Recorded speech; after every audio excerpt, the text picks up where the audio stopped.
So I go into school last Wednesday to get some work done. When I reach to plug in my computer to charge it, my charger isn't there. And upon second look, my iPad charger isn't there either. Now I immediately suspected foul play, and I started gathering evidence right away. The first thing I did was look at the security footage from my room.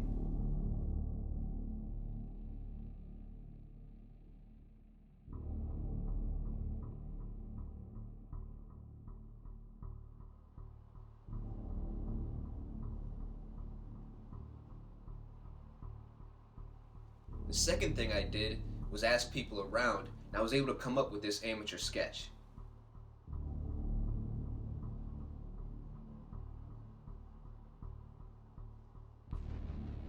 So based on the evidence we have so far, we really don't have a clear-cut culprit.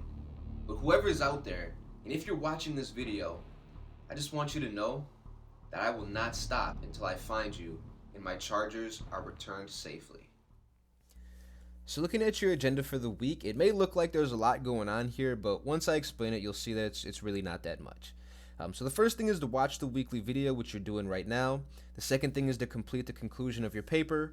The third thing is to complete the revision checklist. The fourth thing is to complete the course reflection. And then the last thing, as usual, is to get that 10 minutes of reading in every day. And then the most important thing on this page here is the due dates. So the paper and all late work, everything in my class is going to be due December 6th at midnight. And I believe that that is Sunday.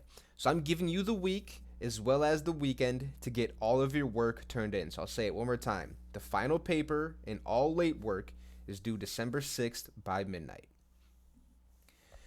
So actually clicking into the folder now, again, it looks like there's a lot going on, but it's really not too much. So the first thing is the weekly video, which you're watching right now. Then the second thing is the Gen Z PowerPoint, which we've used to break down the different parts of our paper. So we're on our conclusion, and for the conclusion, there's only two parts. It's to restate your thesis and wrap it up. And when I say not verbatim, that means you can't just copy and paste it and say it the exact same way. You have to switch up the phrasing a little bit. And I'll show you what this looks like.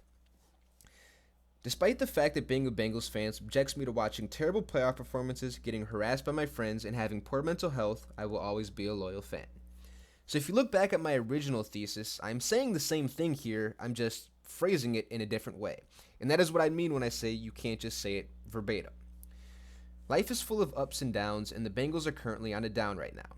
Yes, their down phase may be lasting a really long time, but I have no doubts that I will see the Bengals win a Super Bowl someday in the future. And then that's my wrap it up. Now, the wrap it up part is kind of difficult because there's no clear-cut way to do this, and everyone's is going to look different depending on how their paper looks up to this point. The thing to keep in mind with that is just you want to provide closure to your reader. So you see how that last sentence kind of provides closure and wraps everything up? That is your goal with that last sentence there. The next thing is the revision checklist.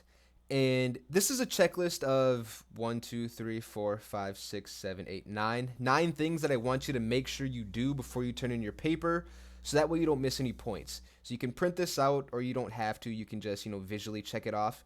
But I want you to go through these to make sure you're not missing any points when you turn in your paper.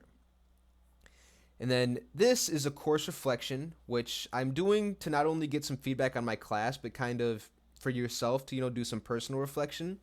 So these first 3 questions are related to the class and how I can make this class better. And then the second part of the reflection is, how was your experience during the first trimester and how can you make your second trimester an even better experience?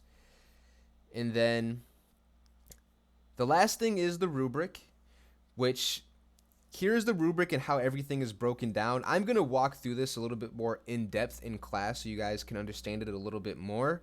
But it ends up being a total of 39 points, which is a lot of points. So this is something that you really want to make sure you're taking seriously and you give full effort to, because this can really, mess up your grade at the end. And then the last thing in here is just a spot where you will turn it in. So I know it looks like a lot, but really, it's not too much and it's pretty easy to follow. So as usual, we will go over this stuff in class on Monday when we meet. But if you want to get a head start, you are more than welcome to. All right, that's all I got for you guys. So really, it was a fun trimester. Really, it flew by pretty quickly. I guess they say time flies when you're having fun, and in a weird way, I was having a lot of fun. Obviously, this wasn't, what we expected it to be, but I still think we did a really good job. And I'm just so proud of how you guys have handled all of the obstacles that have been in your way this year. Something that's pretty cool is I do get to see a lot of you guys, throughout the year.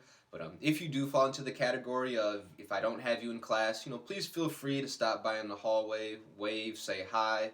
If you need help on any other English assignments for other teachers, I'm always willing to help.